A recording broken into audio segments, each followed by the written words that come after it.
అందరికీ నమస్కారం. అస్సలాము అలైకుం రహమతుల్లాహి బర్కాతు. మిత్రులారా, 1999లో నేను రాజకీయాల్లో అడుగుపెట్టాను. మా పెద్దాయన డాక్టర్ డి రామానాయుడు గారి కోసం. ఎందుకంటే నేను చైల్డ్ ఆర్టిస్ట్ తర్వాత నేను మళ్ళీ ఒక వయసు వచ్చిన తర్వాత నాకు అద్భుతమైన అవకాశం ఇచ్చి ప్రేమ ఖైదీ అనే సినిమాతోటి మళ్ళీ నా కెరీర్ స్టార్ట్ అయింది చైల్డ్ ఆర్టిస్ట్ తర్వాత. అలాగే వారు బాపట్ల నుంచి ఇలాగ నేను ఎంపీగా నుంచుంటున్నాను రా, నువ్వు రావాలి, నా క్యాన్వాస్ చేయాలి అనగానే తప్పకుండా గురుగారు, ఎందుకంటే మీ సినిమా తర్వాత నేను మళ్ళీ ఒక ఆర్టిస్ట్గా నేను ఎదిగాను, సో డెఫినెట్గా నేను వస్తాను అని చెప్పి వెళ్ళటం జరిగింది. అప్పుడు టీడీపీ హయాంలో దాదాపు ఒకే పార్టీలో 20 సంవత్సరాలు నేను ఉన్నాను. తర్వాత మళ్ళీ ఇటు రావడం జరిగింది. నాకు అన్నం పెట్టింది ఫస్ట్ నా తెలుగు ఇండస్ట్రీ, నా తెలుగు ప్రజలు, ప్రేక్షక దేవుళ్ళు, నా నిర్మాతలు, నా డైరెక్టర్సు, నా హీరోలు. ఈ రోజున ఈ రేంజ్లో నేను ఎదిగాను. 45 సంవత్సరాలు ఇండస్ట్రీలో ఉన్నాను. దాదాపు 1200 సినిమాలు పైచిలుకు యాక్ట్ చేయడం జరిగింది. 6 భాషల్లో యాక్ట్ చేయడం జరిగింది. ఓకే, నేను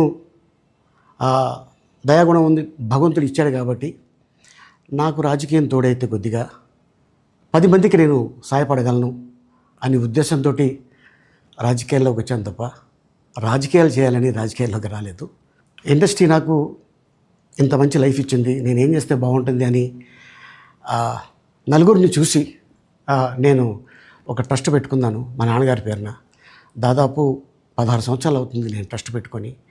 ఏ రోజు కూడా, ఈవెన్ దో కోవిడ్లో కూడా ప్రతి నెల వాళ్ళకి 1000 రూపాయలు నేను సాయం చేసేవాడిని. కోవిడ్లో కూడా ఆపకుండా అలా కంటిన్యూగా సాయం చేస్తూనే ఉన్నాను.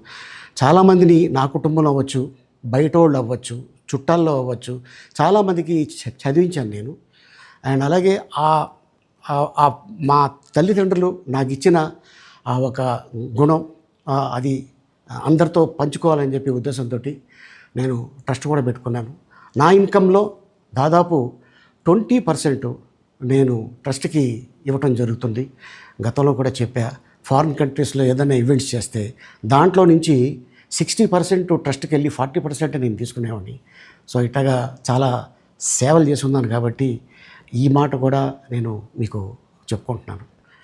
అండ్ అలాగే నేను వ్యక్తిగతంగా ఎవరి మీద ఏ పార్టీలో ఉన్నా కూడా నేను నా పార్టీ గురించి నేను పొగుడుతాను, అక్కడ ఉన్న వ్యక్తి ఎమ్మెల్యే క్యాండిడేట్ గురించి నేను పొగుడుతాను, నా నాయకుడిని నేను పొగుడుతాను తప్ప ఎప్పుడు ఎవరిని కూడా ఒక మాట అంటాం కానీ వాళ్ళ లైఫ్ గురించి కానీ వాళ్ళ పర్సనల్ లైఫ్ గురించి కానీ ఎప్పుడు కూడా ఏ వేదిక మీద కూడా మీరు వెతికినా కూడా దొరకదు.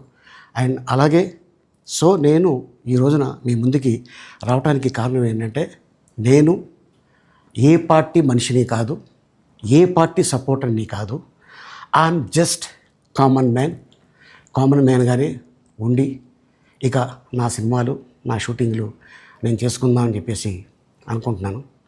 That's it. ఈ మాట చెప్పడానికే నేను మీ ముందుకు వచ్చాను. సో నేను ప్రతి 5 సంవత్సరాలకు ఒకసారి ఎలక్షన్లో మీరు వెళ్ళి ఎలా ఓటేస్తారో నేను కూడా ఒక కామన్ మ్యాన్గా వెళ్ళి ఓటేసేస్తాను. సో రాజకీయాలకి స్వస్తి, గుడ్ బై, థ్యాంక్ యూ.